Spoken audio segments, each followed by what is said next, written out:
This program is part of the Infinite Potato Alliance. Visit us at infinitepotato.com. I'm Jared Stern. I think people should listen because we're desperate for attention right now. I'm also Jared Stern. This is what I like to call an exercise in benign narcissism. And you're... We're going to not touch the table. We're going to not touch the table because whenever someone listens to the podcast, hears us touch the table... If a table is touched in the woods and no one is around to listen, doesn't make a sound. Well, we'll find out in this episode, won't we? Between Two Sterns.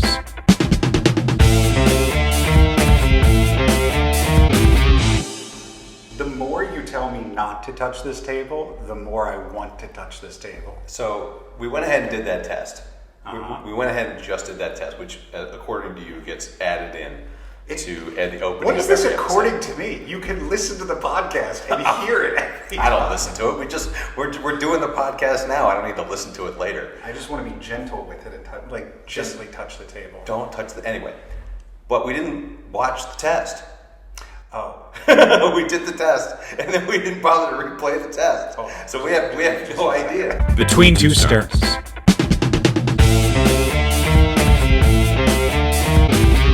We're back a second time. Okay, so now we've watched that test. What about kicking the table? Don't make any contact with the table because the microphone's on it. I feel like I'm going to be more trolly on this podcast simply because of this car that keeps side-eyeing me. Because this car is looking at me like, what are you doing? What the hell's going on here? What's your problem? going on? What's your problem? You know what? That's a car that takes traffic personally. Yeah. Well, maybe if it kept its eyes on the road, it would have less issues. Like it was straight ahead. That is a distracted driver right there. Stop. I'm not. It's like you wanna. Rachel has a thing. My girlfriend has a thing where if she has this innate impulse when she's standing and waiting for the metro to take her cell phone and throw it into the tracks. There's a term for this. Just like we'll go hiking and she's like, I just want to throw this phone off the cliff. If you feel like you have this irresistible urge to, self-destruct and do something. Throw yourself off a cliff or do something awful. Or hers is more the phone than herself, which is great. Has she? However, my friend Sarah, herself. There's a little joke for Sarah if she listens to this episode. Okay. Yeah. Guess what, guys? Guess what? It's time for another installment of our favorite game. What's wrong with Jared now? So here's the thing. But at least there should be a theme song. I am concerned. Do you know? You don't know which Jared it is. The one that always has something wrong about. I'm concerned because we've done more of these episodes than we have regular episodes recently. I feel like this is the third or fourth out of the last 5. It almost feels like, so yesterday, 2 days ago, yesterday, which was your birthday. My birthday. Happy and it almost birthday. feels like all of these problems, there's an expiration date, the warranty is just voiding. Exactly. Yeah. There's a ailment budget within my body, and they needed to spend through before I hit 43 when the budget resets. I have a lateral meniscal tear in my knee. How'd you get that? Playing pickleball for 5 seconds. I have bad knees. Okay. I've always and years ago I had a lateral meniscal tear. I believe in my left. So did you re-tear? I think the left knee is a re-tear. Okay. Because I had a meniscal tear in my knee. I had it fixed 20 years ago, and then I went out on the pickleball court 2 weeks ago and didn't wear a knee brace. Okay. Just hitting it back and forth. Rachel hit it. I went to go and grab it, and then I felt my knee go no, but more aggressively than that. No, no. More aggressively than that car right there. Yes. And then you shouldn't do that. Yeah. So I knew what it was, and I got the MRI done. Meniscal tear in my left knee, right knee issues also. Threw my lower back out again the other day. Here's how I threw my lower back out. I was back in the gym working out, getting back into shippity-doo. Yeah. And I had 2 20-pound weights on the ground. And you I bent over the bent wrong over- way. You didn't lift with your legs? I- Well, you can't lift with your legs. Your knees are shot. There it is. I picked these things up, and my whole lower back, and I was like, you gotta be like, it's everything at this point. So now, I'm stretching before bed. I'm stretching before. Oh, I got my sleep apnea test back again. So have we gone over the sleep apnea thing? I thought, you know what, you mentioned you were having a sleep test. So I had a sleep test Okay. done about 2 months ago. All right. And it came back moderate sleep apnea. And I had an appointment with the doctor, and the doctor was like, "Yeah, it looks like you have moderate sleep apnea." You would think of the two Jared Sterns, the one with this honker would be the one with sleep apnea. Yeah. So I was like, just so you're aware, I had thrown. This was like the first time I'd thrown my back out with what we thought was a hernia. That had occurred a day before I took this sleep test, and so I had informed the doctor. I was like, "This is the worst night of sleep I've ever had." Oh, so if they're going to use that as the basis for it the just study. seems like we should probably retest just to make sure. So we retest, and it turned out it was worse the second time. So I have sleep apnea. You don't have to use like a CPAP or anything. That was their recommendation. Oh, wow. Because I have moderate sleep apnea. I believe what they calculated was that I stopped breathing 26 times in a minute, like give or take.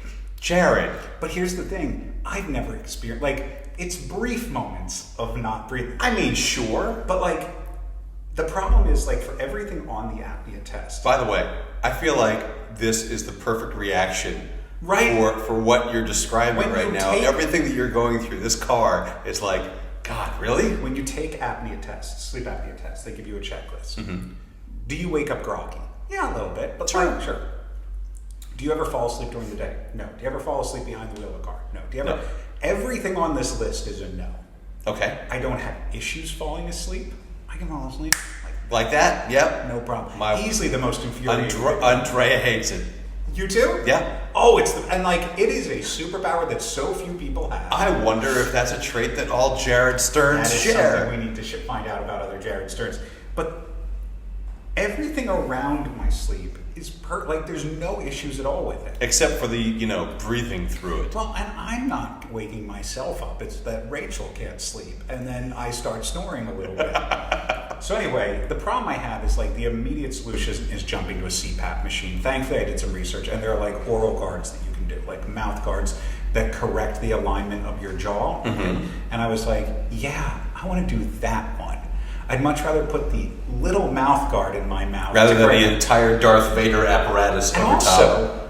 why are we not starting with the mouth guard? If the issue is that my jaw is going into an incorrect position when I'm sleeping, wouldn't you start with the device that corrects the position, not shoving a tube full of fucking air in my throat and figure that's the problem? Because big CPAP is funding CPAP. all of these sleep studies, and so they can sell more PAP. So other than that, I'm fine. At this point, somebody should have completed their bingo card. I can't imagine anything being left on there that we haven't hit. I mean, at this point. I'm pretty sure I'm one square away from the diagonal. But that's what's going on. No So you have two bad knees, and you stop breathing at night. 2 bad knees, a bad lower back, and I stop breathing at night. Man, as I hurtle towards 50, but the next time we speak to you on this podcast, if you're actually listening to them as they come out live, and why aren't you if you aren't? I will be 50. Yeah. 50. And I'm gonna hit the table real quick. Knock wood. Don't have any of those problems. You would think that the cascading deterioration would be affecting me. This is the A dilemma lot more than it would be you. With the picture of Dorian Gray dynamic that we have, which is, for whatever deal I made, it was simply superficial and aesthetic. And here's how vain I am. If somebody were to be like, Jared, would you like to look young, look healthy, but inside Be rotting. be physically falling apart, or on the outside rotting but inside perfectly healthy. I'm still at the point where I'm vain enough to be like, I'll take the first one, please. I'll take the external. But here's the thing, I'm vain too. Sure. I'm horribly vain. I think this podcast is about me. Don't I? Don't I? Well, yeah. You're a component of it. But yeah, so I'm frustrated that everything in my body is breaking down, but that didn't stop me from having a good birthday. Please share. Historically, my birthday is not a great period of time. Usually something major goes wrong, or some sort of conflict or fight occurs between me and whomever I might be with. So historically, my birthday is not a great period of time, but I gotta be honest, Rachel did a great job this year. Rachel really crushed it. So on this past weekend, on Saturday, we did like a fun day. So we woke up, which is the best way to start a day. It is. It's tough. It's tough to start a day without waking up. Most of my days like that, but you know, if you stop breathing 26 times during the night, odds are take the between two stirts challenge. Yes. Just try and have a day without waking up. Start a day without waking up. Live the dream. By the way, if you're able to do that, sponsored by CPAP. Yeah. So we started with like a nice morning hike, which is something I like to do. I know you're like, what the hell, man? With your knees and your back. Well, still just in general, why would you choose to go hiking? I love doing that. I have at the local parks. I have a like a yearly parking pass. Oh. Yeah, I love the hike. I like the hiking. Okay. So we did a nice little hike at the Great Falls. Okay. It was beautiful, beautiful weather. Came back. How were the falls? Great.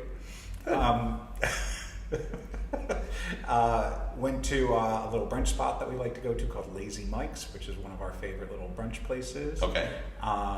Came back, vegged for a little bit, and then at, say, 3 o'clock, went to a place called Level 99 in Tyson's Corner.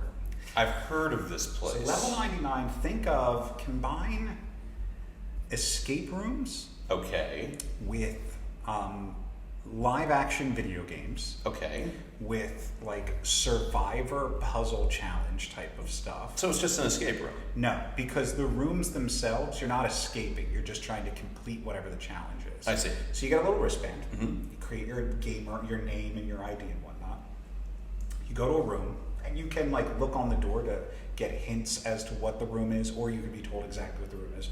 But you scan and you walk in and you're in a room. Okay. And every room is different themed. Every room takes about 1 to 4 minutes max to complete or lose.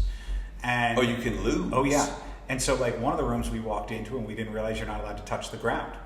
So we walked in, there was like a little pad and we stepped in and then we went back around. It was like, oh, okay. You're not allowed to touch the ground? So there were a bunch of poles and lever and like hold hands in there. And as like little buttons in the room lit up, you had to touch as many buttons as you could without touching the ground. One of the ones was like a password solve. You needed to like use the clues on the walls to spin the dials to figure out the passwords. Okay. There was like this crystal one where you had to like take crystals and put them on different pedestals. One of them was a straight up survivor challenge. It was like 7 different blocks. And then you had patterns that were on the and you had to like and you had to figure out which blocks. Yeah, essentially. But it was so much fun. It was so much fun. And the fact that both of us are gamers and like that type of like challenge and puzzly stuff, it was such a blast. What's the prize? What do you win? Is it like a Chuck E. Cheese for adults? No. It's like the prize is the experience. So as you go through, like what's interesting it's about the friends you make along the way. What's interesting is like it's designed like a video game. So like you can get up to 3 stars for each room for how well you completed it. So you can complete the room and get 1 star. Or you can like do extremely well and get 2 or 3. And then the more stars and rooms you complete, you get more points on your tag and you unlock. Is there a leaderboard where you're competing with everybody else who is also playing? Yes. Okay. Yeah. Well, how did you do? We made friends along the way with ourselves.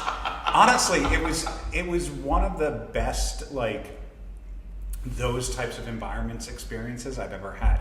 You know what it gave you? It gave like old school laser tag. Sure.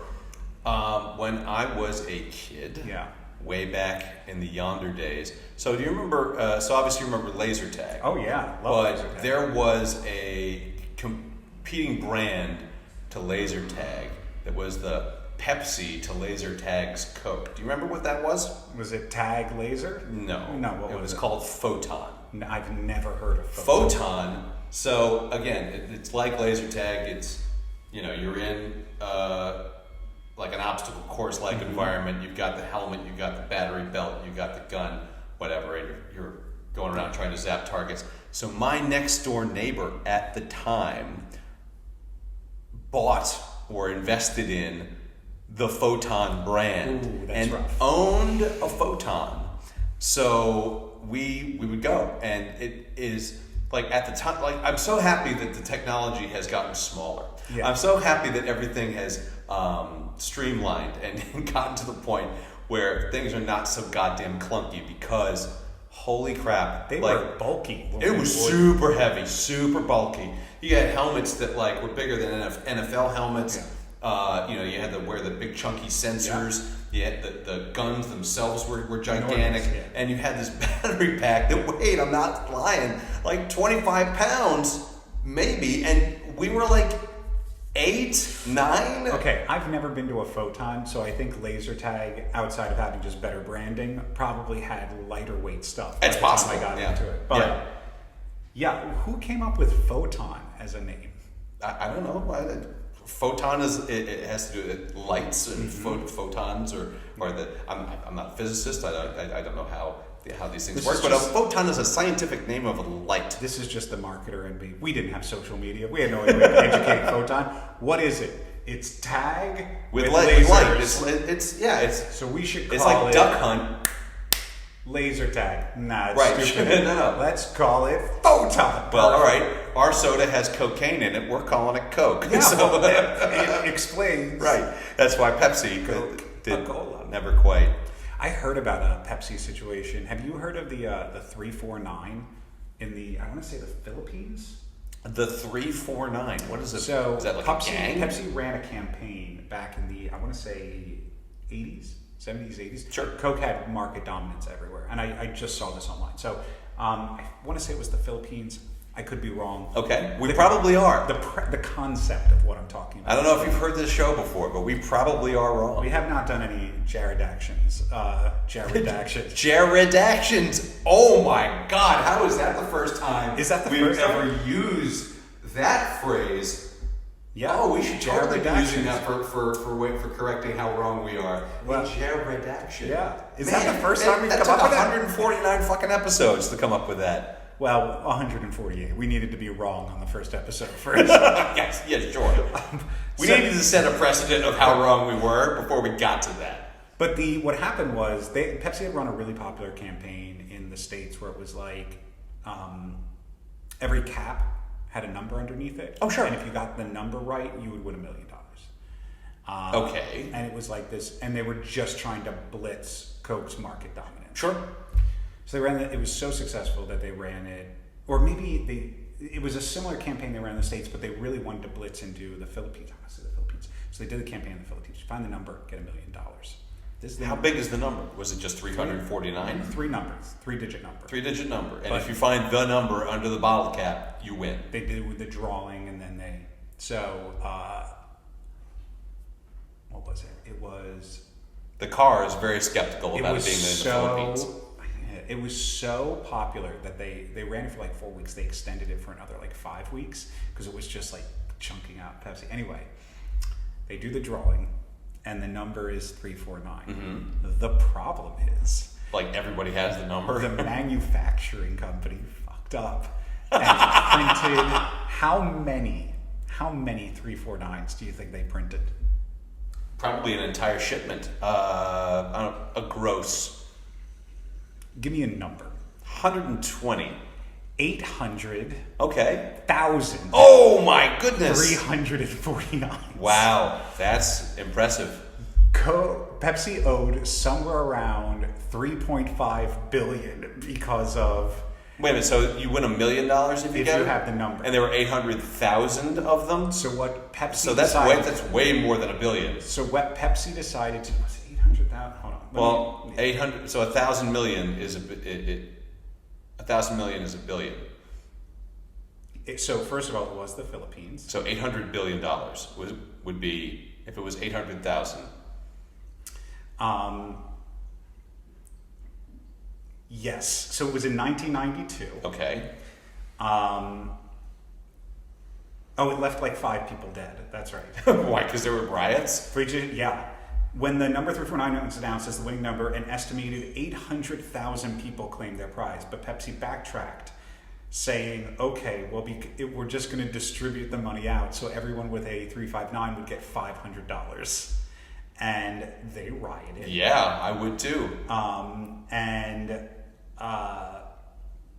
Yeah. Which is why it's illegal to now say, is Pepsi okay in the Philippines? Nobody drinks Pepsi in the I Philippines would anymore. imagine. In fact, so a bunch of people died during the riots, and then it's led to the 349 incident. A term in the Philippines for being duped or conned Is Pepsi. is being 349. Oh. Okay. Well, I guess Pepsi's glad it's not being Pepsi'd. I don't know why it wasn't being Pepsi. I mean, take the brand down. But yeah, I don't know how we got on. I don't know how you did either, but it was the Philippines. I think you were talking about branding. You were talking about how laser tag had a very good name, and Photon maybe not as much. Yeah, when somebody fails to brand their brand properly, we're just going to call that photoning it. Okay, photoning it in. Photoning it in. So I had a pretty cool weekend. I saw a bunch of stuff being posted. Yeah. So I just got back from the North Carolina Comedy Festival. Mm-hmm. Shout out to Jenny and Steve, who run the Idiot Box Comedy Club in Greensboro.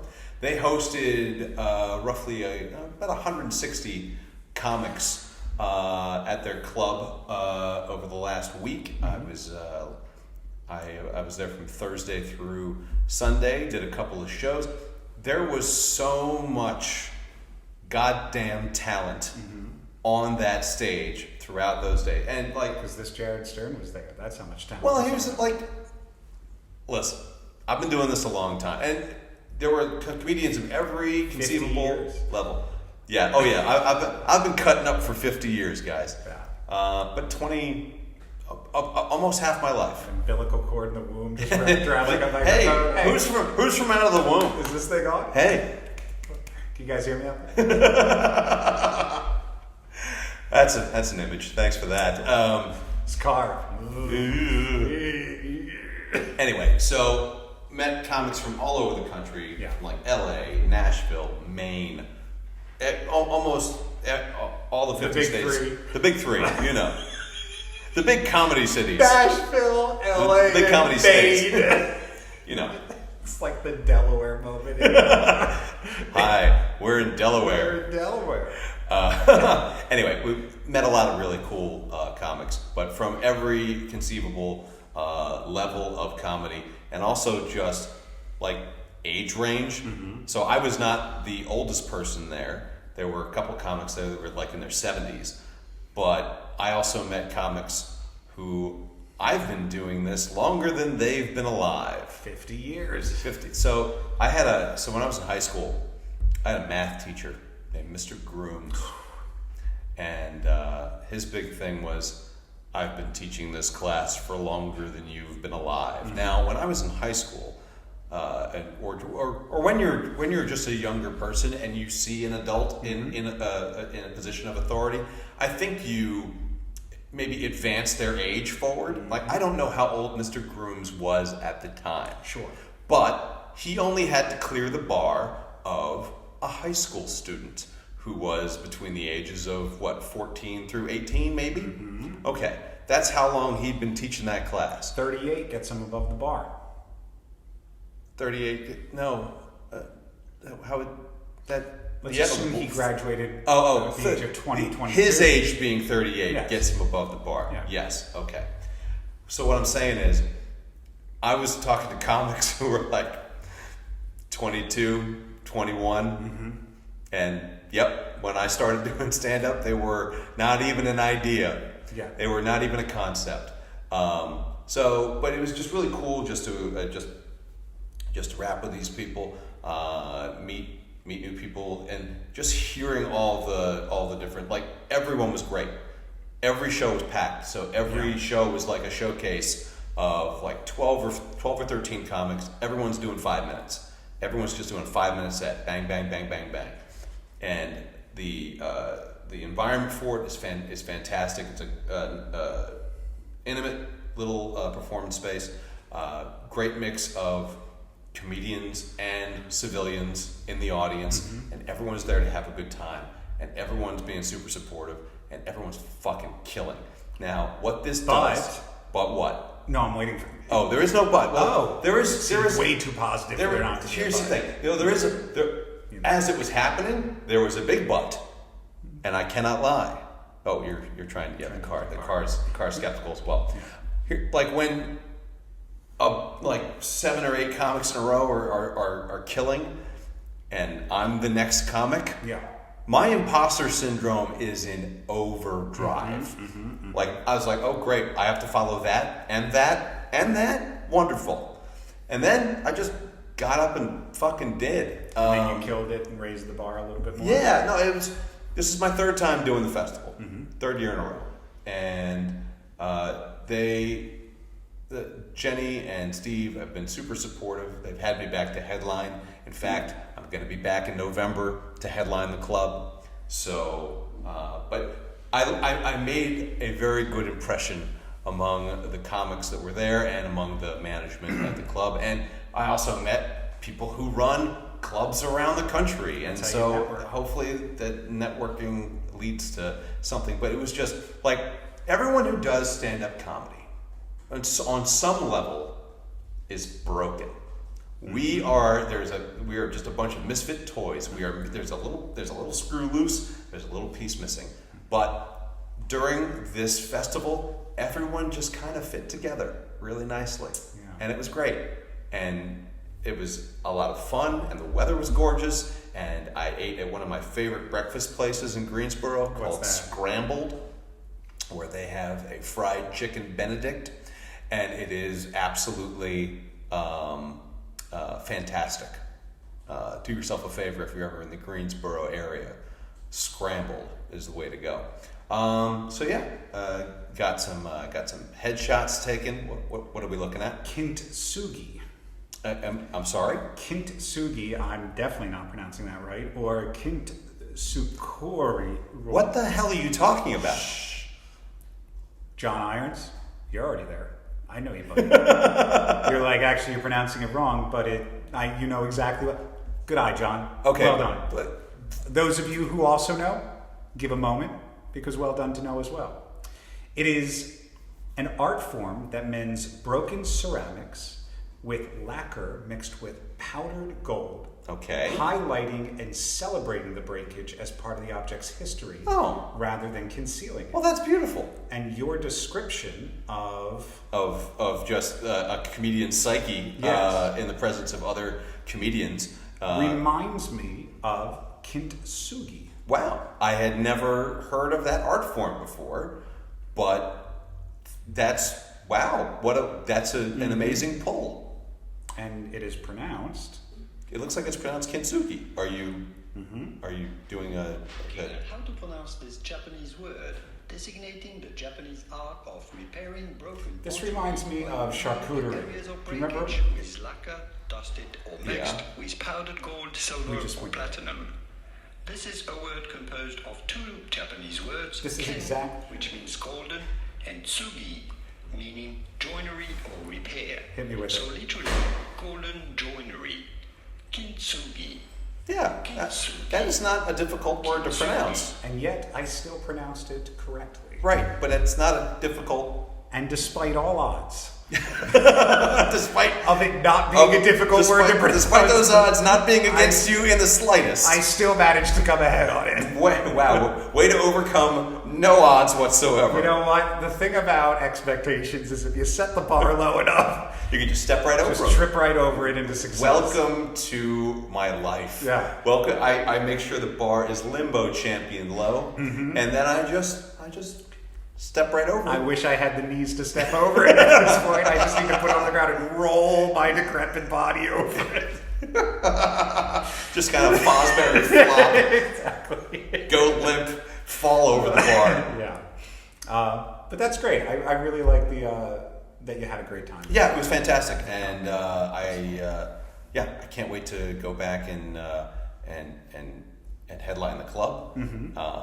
Like it was like everything just like the first year I went there, like it was right after COVID, and it was right after one certain thing in particular. So I had to like retrain my brain to like actually hang out with comedians because I had forgotten how to hang. And then last year, things got a little bit more comfortable. Things got a little bit cooler. But now I was seeing people that I recognized. Like I wasn't just meeting people for the first time. There were a bunch of other people who'd done the fest a couple years in a row. They'd done it before. So I was like, oh, hey, nice to see you again. Hey, what's going on? Yeah. And then, we had a lot of great conversations with people just about how comedy works and what the hell we're doing, what the hell we're all doing here, and why the hell we're doing this. Doing our best. And we're just doing our best. Every day showing up and doing our best. Exactly. Doing your best. I haven't been on stage. We're doing the collective we.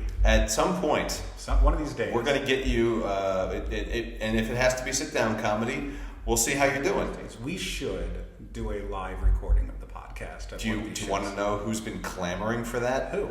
My Uncle Dave, who thinks that the 150th episode, which is our next episode, should be a live recording. But as I tell him, all of the recordings are live. We're ready. Right. I think he means, and I mean, at a live on stage. No, I understand that. Live on stage, but between two dueling stages. You're over there like fucking DJs. Live. You're over there. The audience is between two turns. They're on chairs. They get to swing, and when they swing, they don't hit the table. They don't hit the table. Which they don't, and that's the.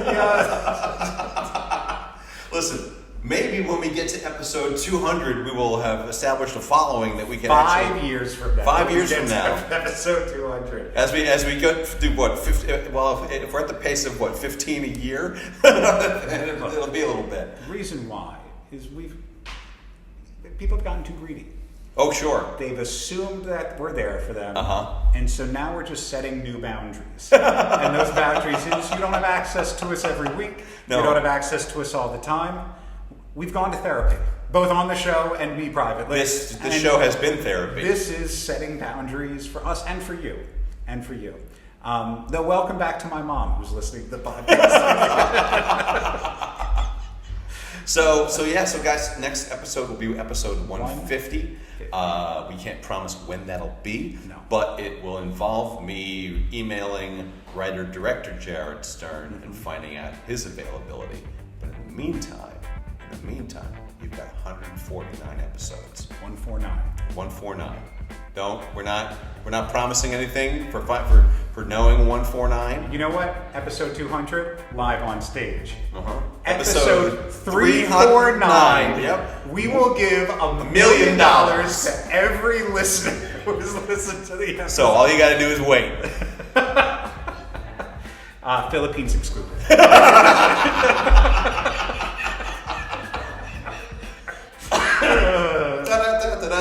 Hey.